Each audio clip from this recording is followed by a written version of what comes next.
Hello, everybody. Welcome to the Intellectual Agrarian Podcast. I'm your host, Terrence Lakehue. Today's guest is John Mesko, the Executive Director of Moses, the Midwest Organic Sustainable Agriculture Education Service, and together we'll talk about what Moses does, how John started in agriculture, the breed of cattle he raises, and what's become my pet question, what does he think of the Amazon Whole Foods deal? This and so much more, so stay tuned.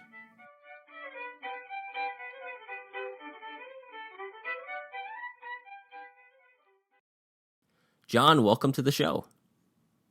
Thank you, Terrence. I'm glad to be a part of it. So before we get too far down the road, can we start by hearing a little bit about who Moses is and what it does? Moses is the Midwest Organic and Sustainable Education Service. We're a nonprofit organization, and we help farmers start and grow their organic farming businesses. We put on a number of educational programs, and we're probably best known for the Moses Organic Farming Conference, which is held every year, the last weekend in February in La Crosse, Wisconsin, and we draw somewhere between 3,000 and 3,500 people. And one of those 3,500 people is me, and I always enjoy going. It's a great time. It is. It's the community coming together around organic and sustainable agriculture. Farmers, beginning farmers, exhibitors that are part of the Organic Farming Support Network, and it's a great place to connect. Absolutely. So what was it that got you involved in agriculture? I grew up on a farm. We had a diversified family farm. We had dairy cows, we had hogs, beef cattle. I was given responsibility at a very young age. And I think when I look back on my life, it was probably what got me hooked.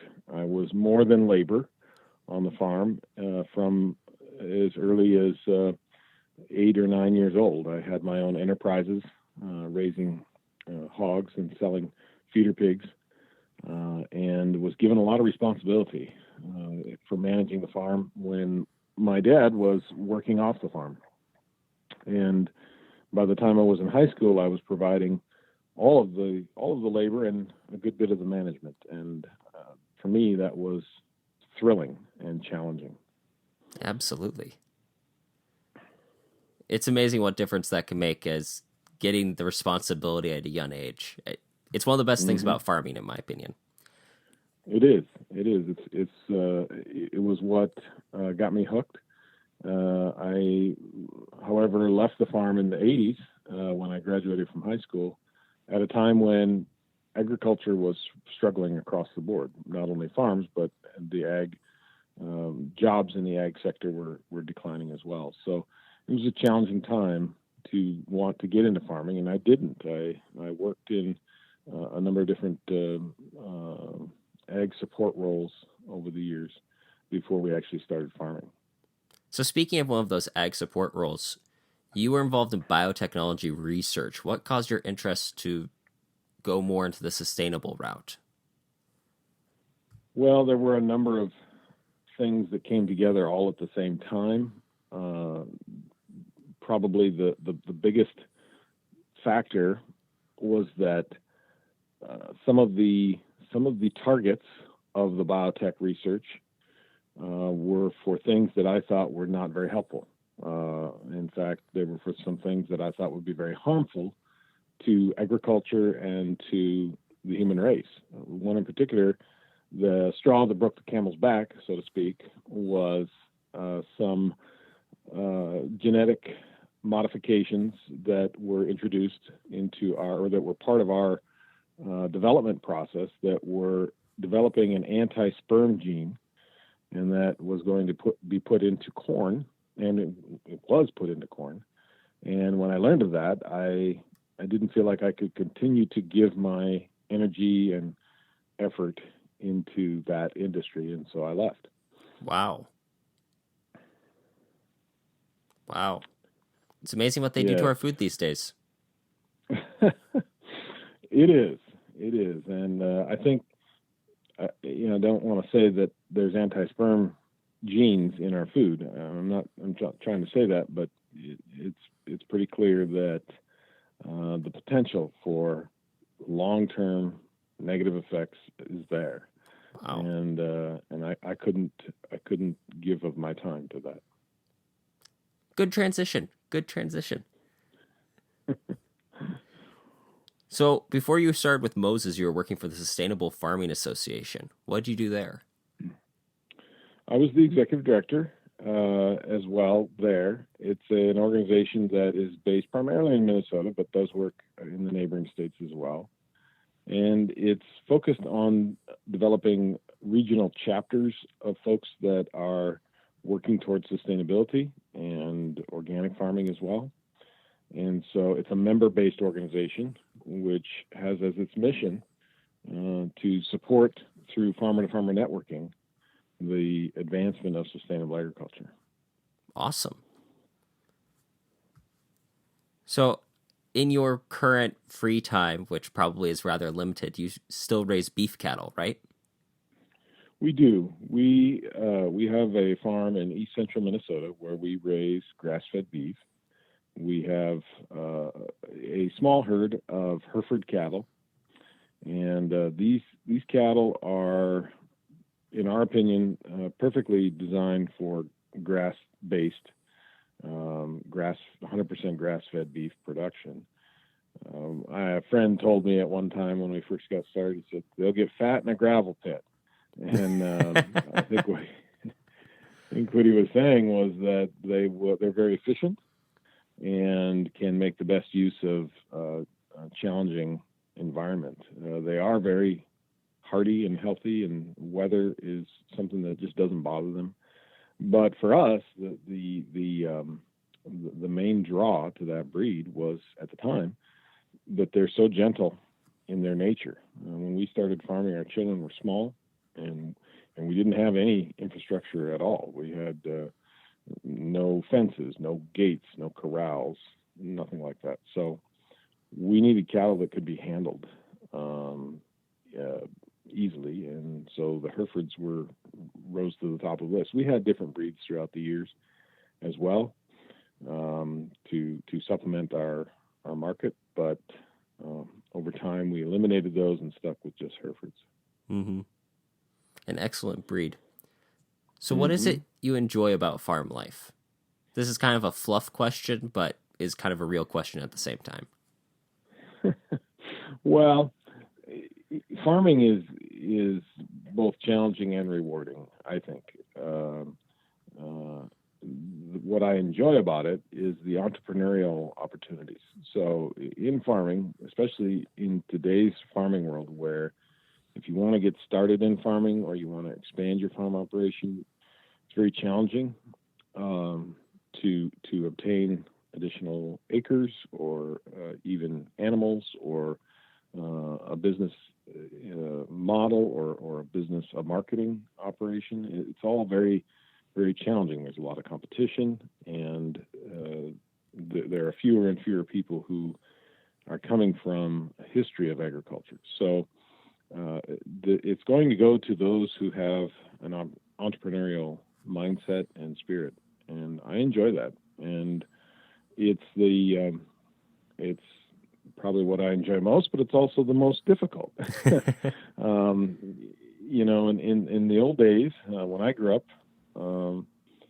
if you had hogs that were ready for market, you simply called a trucker and loaded them on, and they were gone. And if you had corn and it was ready for market, you called a trucker and you loaded it up, and it was gone. And of course, that still happens in most of agriculture today. But for the emerging moderate scale farmer that is trying to establish a sustainable farm business for multiple generations, there's going to have to be some self-marketing. There's going to have to be some new marketing channels developed. Mm-hmm. And the most successful folks at that are going to be the ones who are able to navigate that, in some cases, blindly, without a model, without a plan, without somebody showing them how to do it. And that's where resources like the Moses Conference can be invaluable. Well, I think so. I mean, for a number of reasons, we have programs that educational programs that are offered there that help that, but also just the networking with other folks that are doing it is critical. That was one of the things when I first started getting into this business, that we went to the Moses conference, and I went into it knowing very little, and I left knowing at least a little bit more. And more importantly, I met a lot of people that over the years have helped me learn more. Mm-hmm. Yeah, we did a number of research. We did research a number of years ago when I was at the Sustainable Farming Association about what makes what makes a new farm successful, or what causes a new farm to not be successful. And what we found is that those farms that are the most successful, 5 to 7 years into their business, are those that have developed a network of trusted advisors and trusted critics who could give support, but also who could say to new farmers, what you're doing right now is not going to work. You need to stop, or you need to change. And that's very important. The network is essential. Mm-hmm. It's very important to have someone to tell you to stop, because when you're right there on the ground, you're doing it, you think, but this is going to work. This is perfect. This is fine. Mm-hmm. Only to realize afterwards, boy, that was a big mistake. Right. And sometimes it takes someone experienced to say, you really need to stop now, because every extra ounce of energy you put into it from this point forward is going to have negative return rather than zero. Mm-hmm. And that's what causes people to get so far in sometimes, and then they can't get back out. They can't recover. And a network is useful for that. Now, we touched on earlier in this entrepreneurial spirit, and how now farmers are doing a lot more self-marketing, looking for new avenues. This is a question I didn't exactly ask ahead of time, but it's become my pet question ever since it was announced. What do you think that this Whole Foods Amazon deal means for these entrepreneurial farmers? Well, I think it's a couple of things. First of all, we're talking about a $13-14 billion acquisition, and this is a part of a larger recognition that traditional large corporate type business sees to the value of organic and sustainable food, organic and sustainable farming practices across the board. So in the alternative ag world, let's just use the broad brush. Yeah. We've been pretty isolated. Many opponents of organic agriculture would say, well, you can't feed the world, so you guys are just small operators. It's you're not that important. Well, clearly, the economies of scale and the market has recognized the value of farming practices that produce food in a certain way, and farming practices that impact the environment in a certain way. And that's not going to change. Mm-hmm. So when you see these kinds of acquisitions, or some of the other things that we've seen in the recent months, where General Mills has forged alliances with several in the organic and sustainable farming community, where they're lining up their sources for ingredients to manufacture their certified organic food items. This is a recognition of what we in the organic and sustainable ag community have been working for a long time. Mm-hmm. What's the challenge now is that we have, be careful what you wish for. Yeah. So now there are many who, and I think as a community we're divided, or not really divided, but we're undecided mm-hmm. as to how we like that. So now organic is not niche anymore. It's big, and it's big business, and it's large scale, and it's becoming a little bit more of a commodity, and so that has often some unintended consequences that pop up. So it's going to be interesting to see how different types of folks within the community feel about this and what happens over time. I suspect that when the market forces get a hold of an opportunity, they move forward into it to maximize it, and that's what we're going to see. I think as more businesses follow the leadership or the decision making that Amazon has made. And so I think that's one part of it. Another part of it is that Amazon has a very interesting business model that no one else has been able to match in the same way. So here in the Twin Cities, where we live, Amazon has a distribution center, and if you want to order something from Amazon at 10 o'clock on a Sunday morning, they can deliver it to you by noon. They have their own fleet of delivery vehicles, and they have a distribution center right here. So depending on where you're located and what the item is, you could have it in an hour. That's a real game changer. And if they're going to be able to do food that way, that's going to change the whole landscape of how we not only buy food, but everything. And so Amazon is a game-changing business because of how they've been able to gain control of the delivery of items to people's houses, and that could change dramatically in the years to come. We'll see what happens with that. I just finished rereading the book on Amazon, Jeff Bezos and the Everything Store.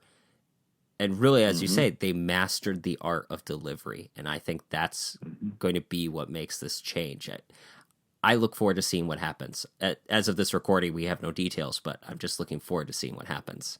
It's going to be an interesting study. Well, I think so too. And it's easy to make predictions when your livelihood doesn't depend on it. But yes, I think that, there's one organization that is out there that is better than Amazon at this, and that's the U.S. Postal Service.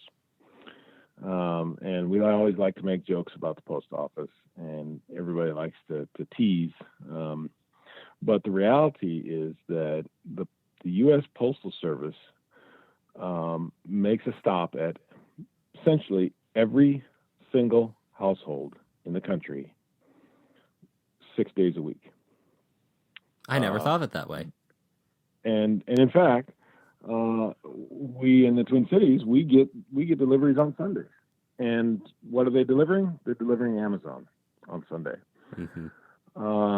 So the U.S. Postal Service, if you think about the fact that for 50 cents roughly, you can buy a ticket to put your item into that mail stream, and it just magically arrives in some people in town have their mailbox right next to their door.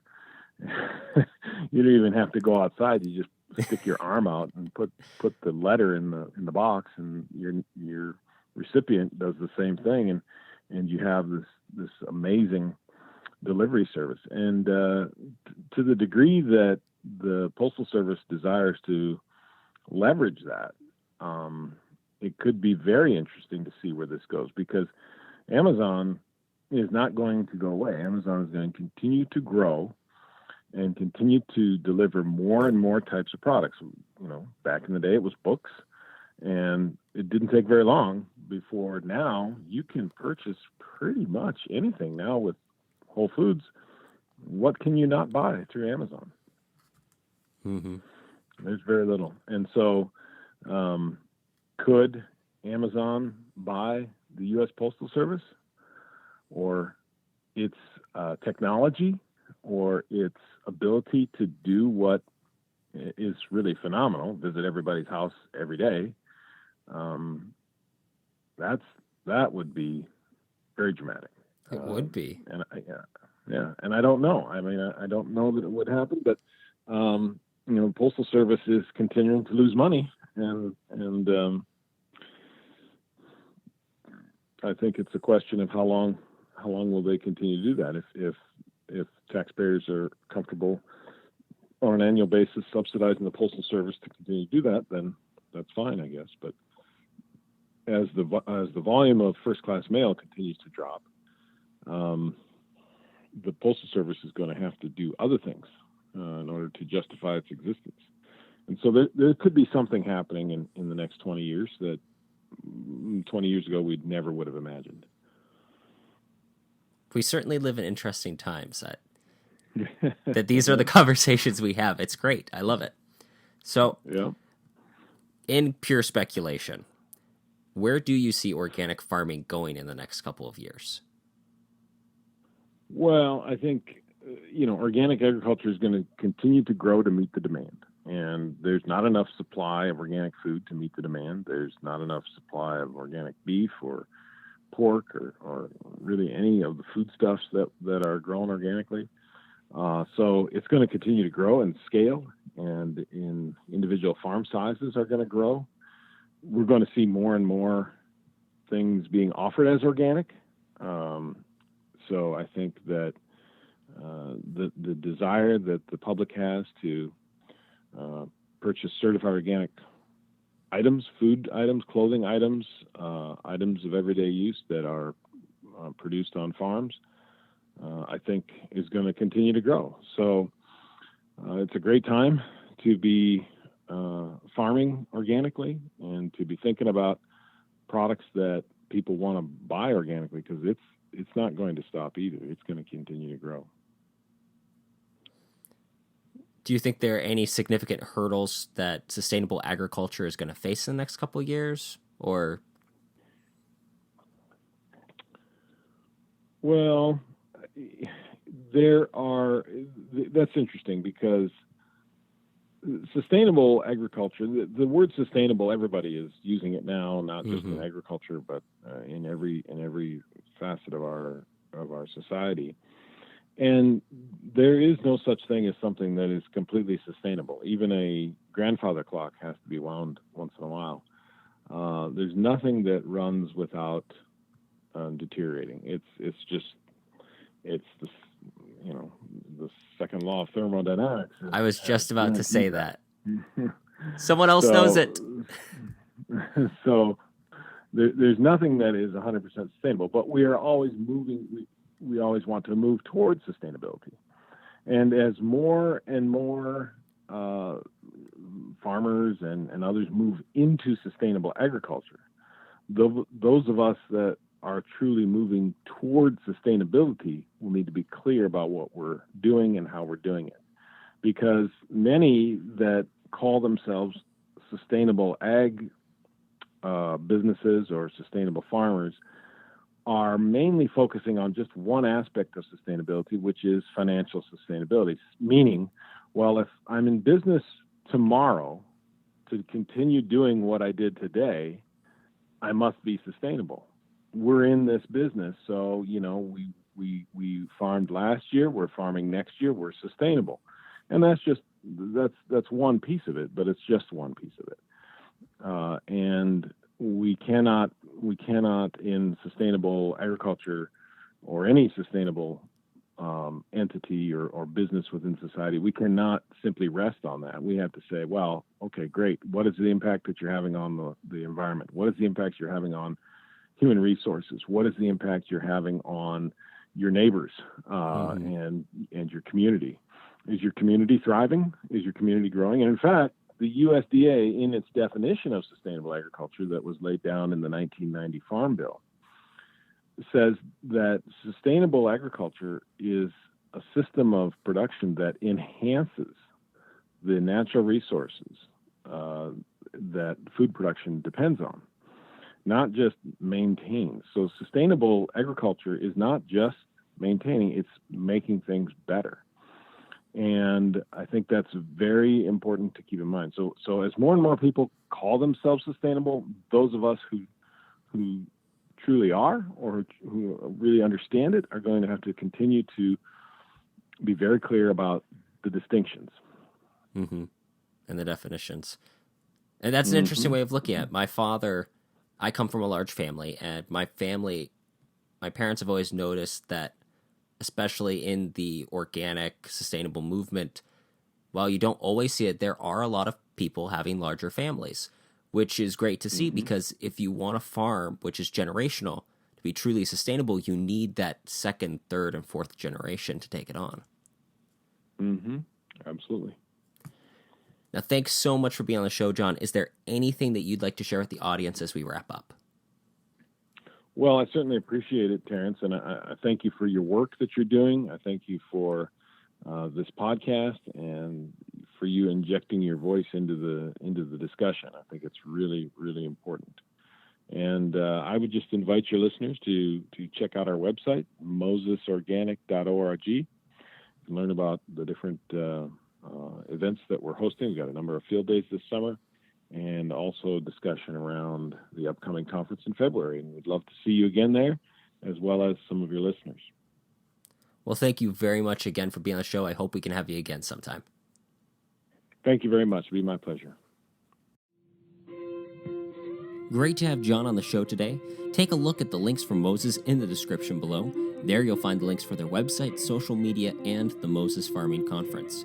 If you've enjoyed today's program, subscribe to our podcast in whatever listening medium you use, and leave a nice review because you enjoy it. Follow our social media in the links below. As always, I'm Terrence Lehue. This has been the Intellectual Agrarian Podcast, reminding you to keep farming the dream.